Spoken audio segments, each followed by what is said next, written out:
Wel- Welcome to the 2019 Cum Laude Induction Service in the Frank D. Ashburn Chapter.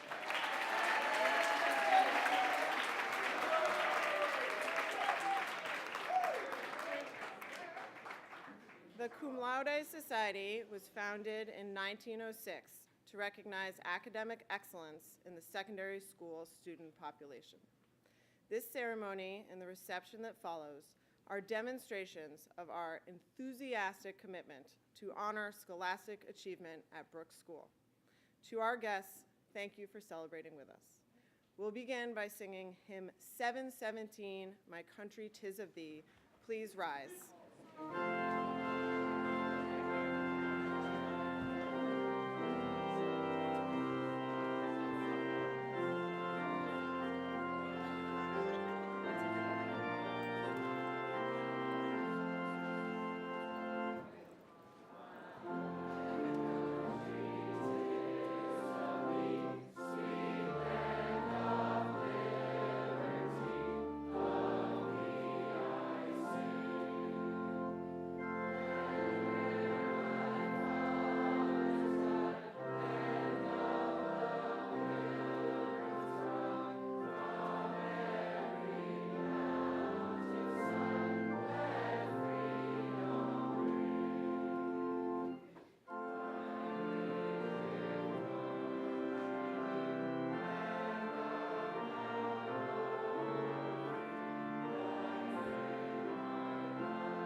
It is my pleasure and honor to introduce my esteemed colleague, Mrs. Lillian Miller. Mrs. Miller teaches honors third-level Spanish and AP Spanish Language and Culture, also known as Varsity Spanish.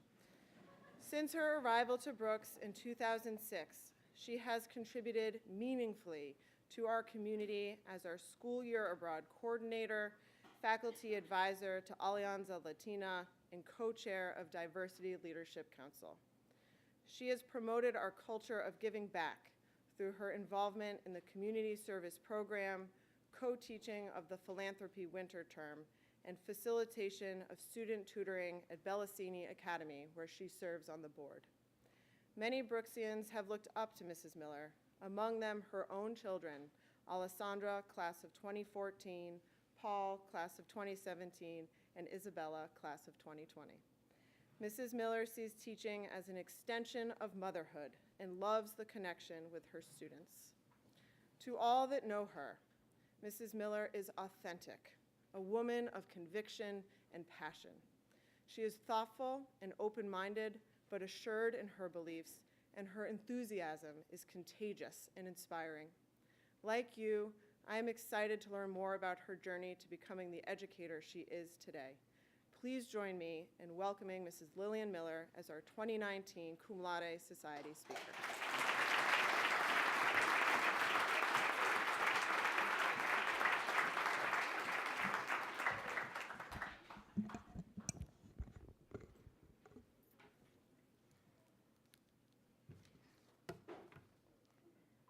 Buenos días. Una vez más, buenos días. Buenos días. Muy bien. El español es el idioma más hablado en los Estados Unidos después del inglés. Hoy existen alrededor de 57 millones de hispanohablantes que representan el 18% de la población. Básicamente, hay más hispanohablantes en los Estados Unidos que en España y que en Perú. How many of you understood what I just said? How many? A ver. I want to see the hands, please. Let's see. Somebody here. Chris, what did I say?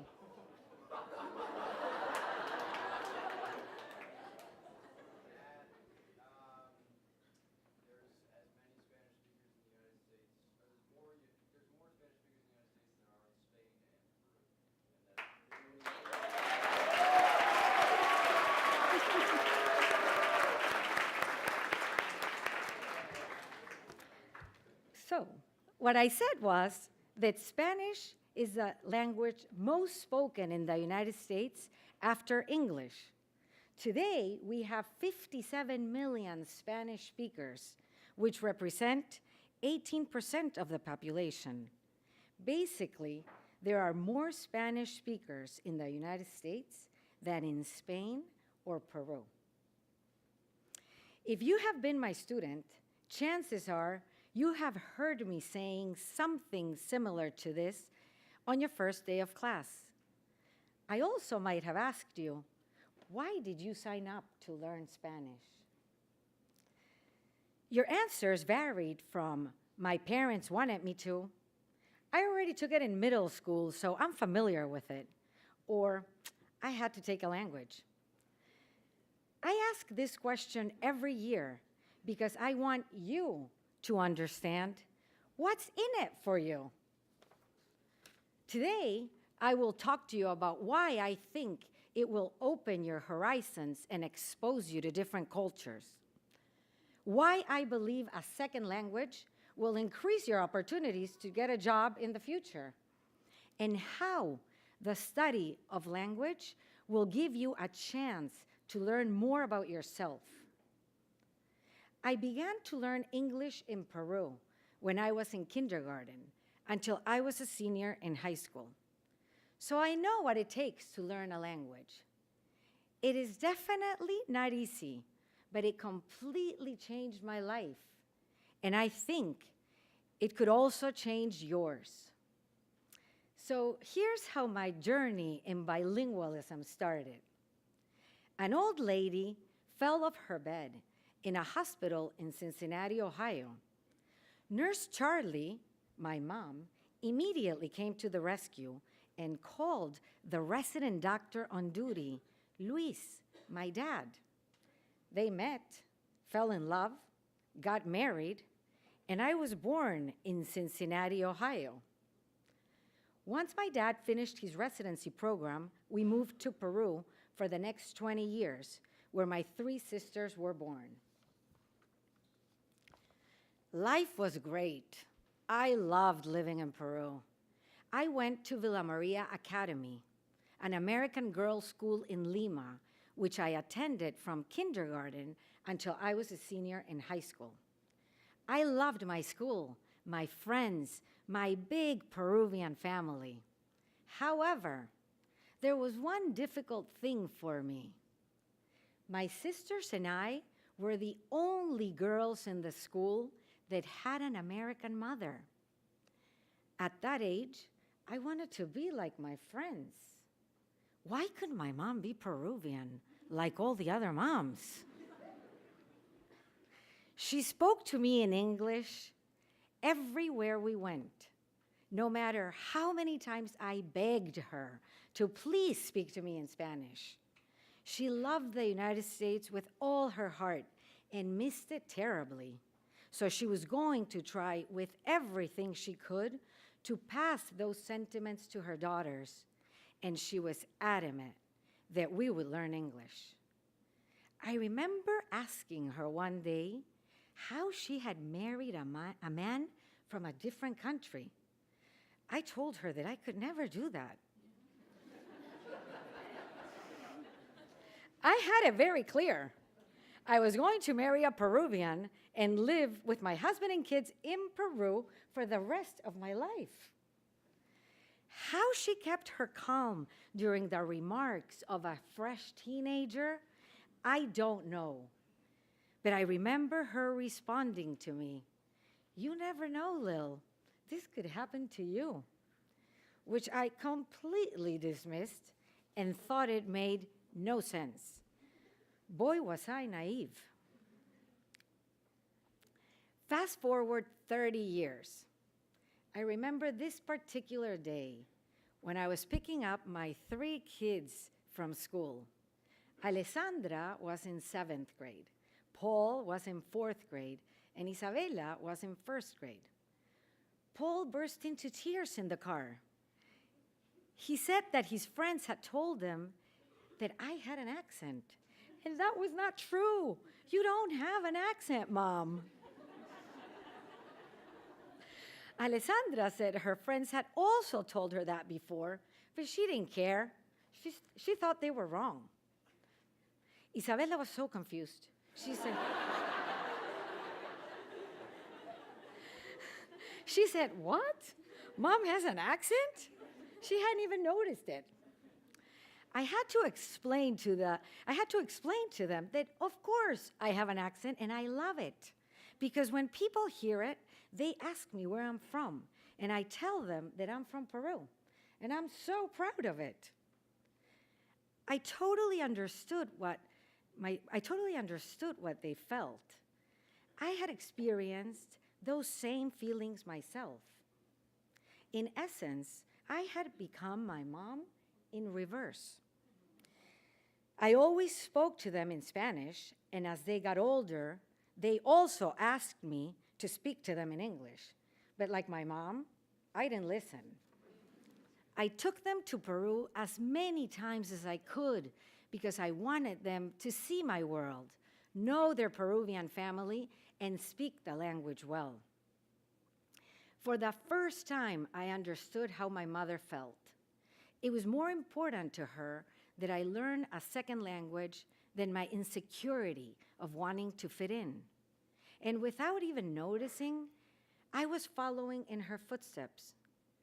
I discovered that the hidden reason for me to teach my children Spanish was that I wanted to have something in common with them. Spanish would be the part of their identity that came from me.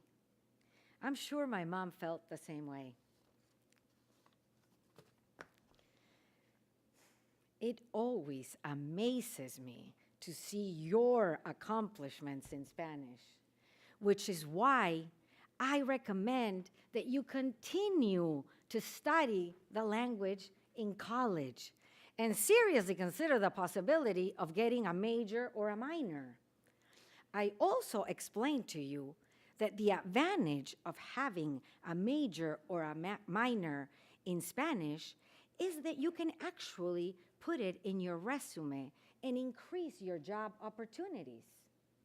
Being fluent in Spanish will give your interviewer very important insight about yourself.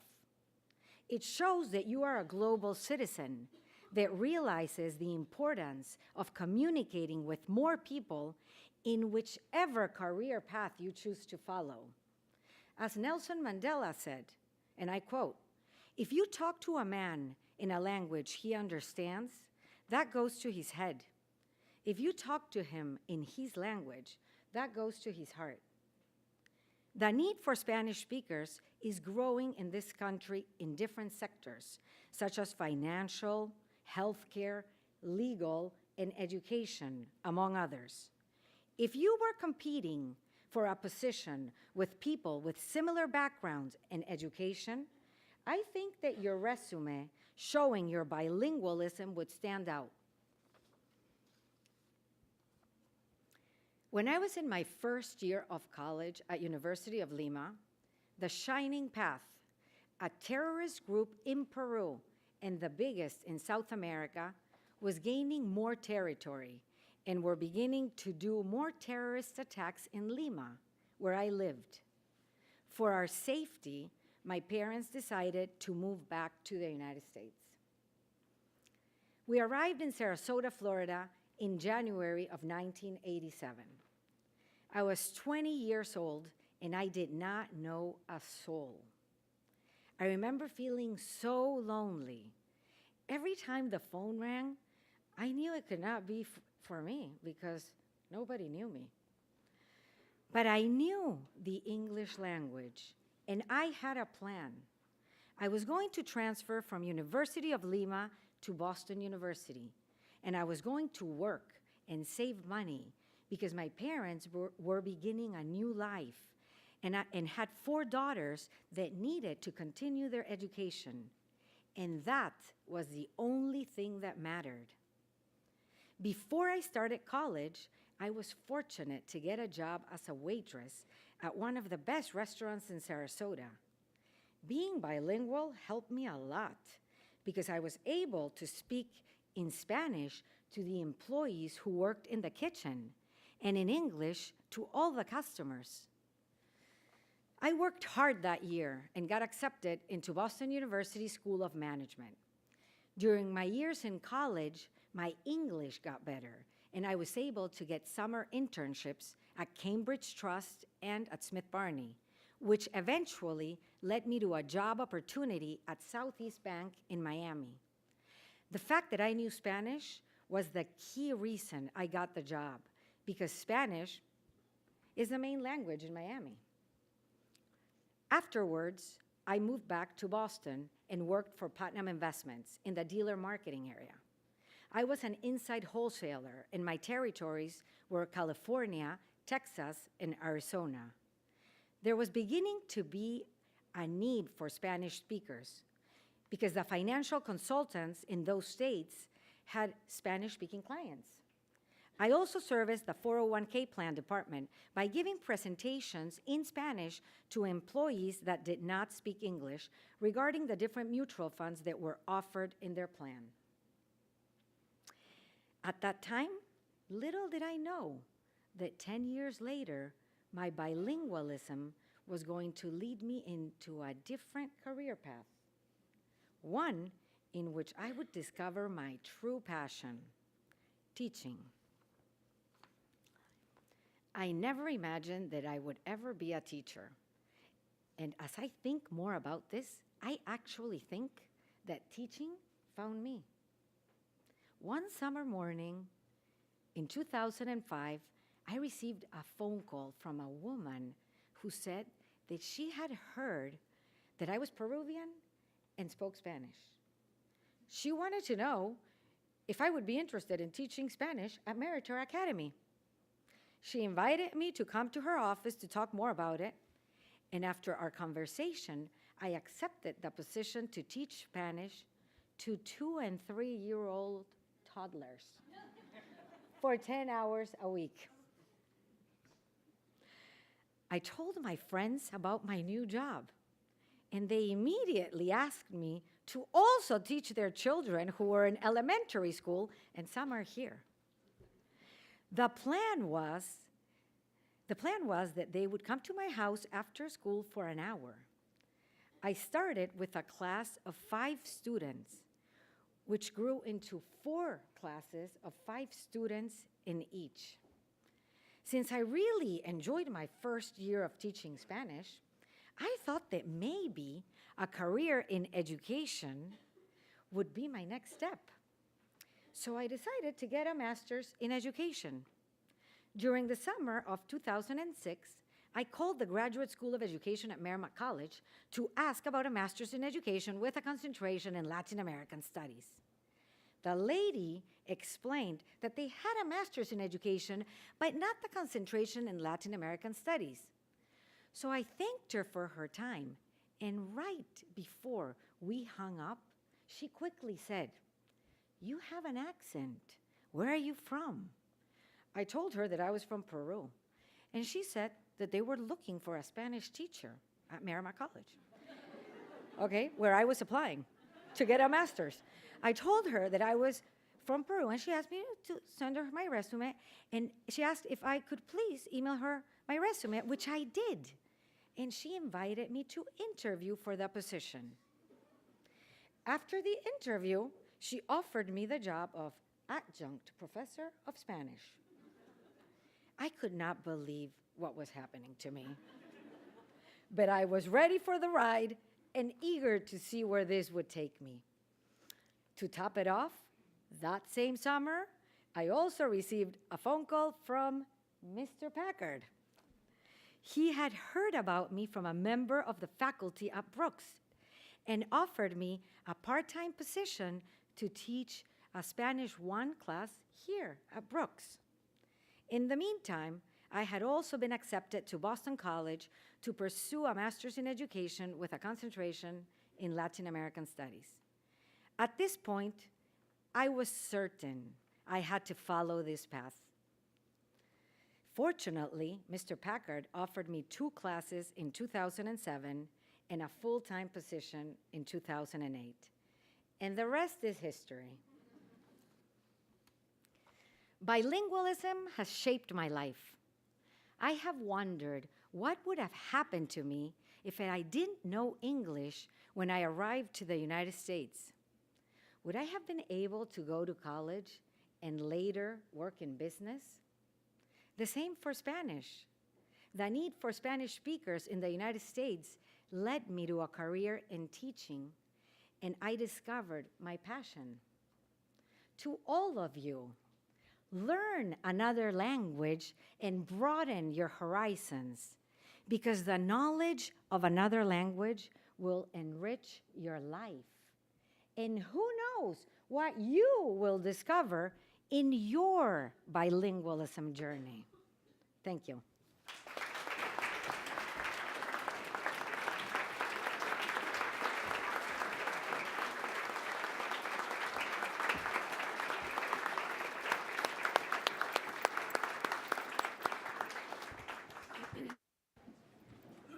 Thank you, Mrs. Miller. Next, the awarding of certificates. All right. I would ask that Mr. Packard and Mrs. Miller come forward to join me in honoring our students. There's your basket of pins right there. Student honorees. The distinguished record you have made at Brooks School has won for you membership in the Cum Laude Society. This society is a fellowship of scholars whose purpose is to recognize excellence in academic work. As you pursue your education, it is our hope that you will accept the honor of membership in this society as a responsibility to make a contribution to the ongoing search for greater understanding of humanity and society. The motto of the society is Arete, Dike, Time, excellence, justice, honor. Arete includes the concept of excellence in the moral sense and is not limited to the idea of superiority and scholarship, nor does it involve the endeavor of competing primarily for academic goals. Dike includes the concept of what is suitable and appropriate as well as just. Time includes the concept of dignity and truth as well as honor. In testimony of your admission to the Cum Laude Society, by the authority of the society duly granted, I now present to you these certificates of membership. As I read your name, please come forward to accept your certificate from Mr. Packard and your pin from Mrs. Miller. To those gathered in support of our students, you may applaud after each name is read aloud. Amelina Atul Bhatt.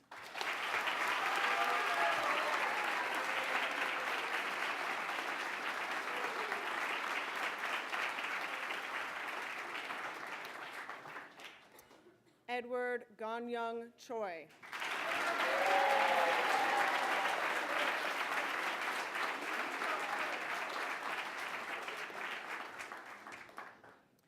Caroline Elizabeth Cutter.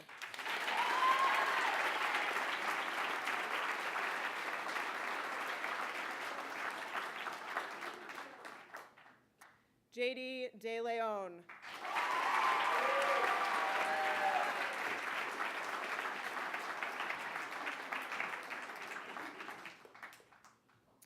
Sarah Mary Fleischman.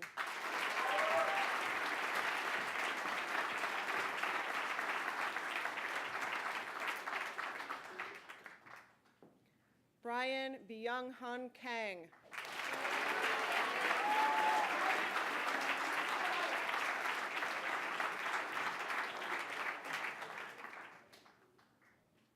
Jacqueline Sarah Lappin.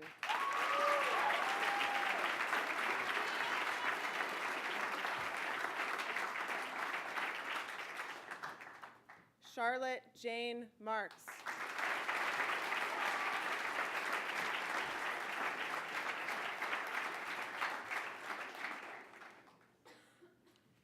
Spencer Sidney Purse.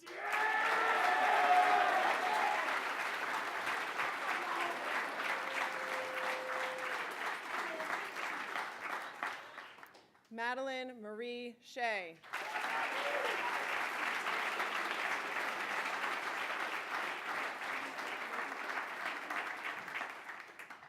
Yan C.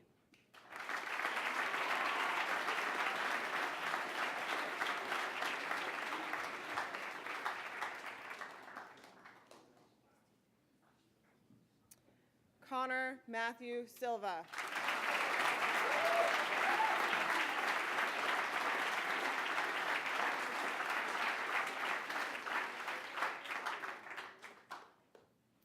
Claire Olivia Trusty.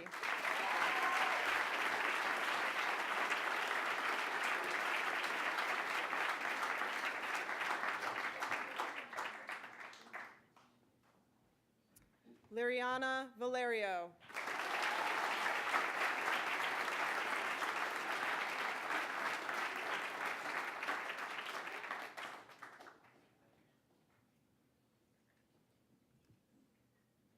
Wang Tianshu.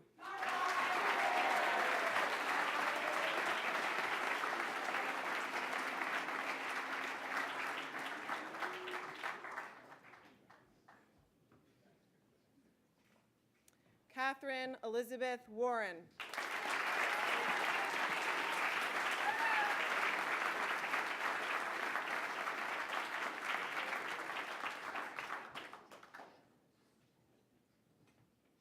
Dok-Young Yang.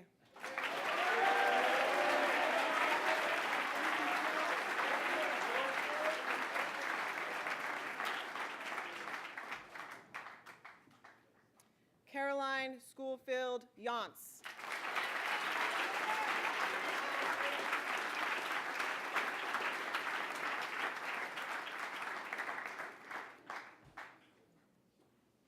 Yinlin Zhang.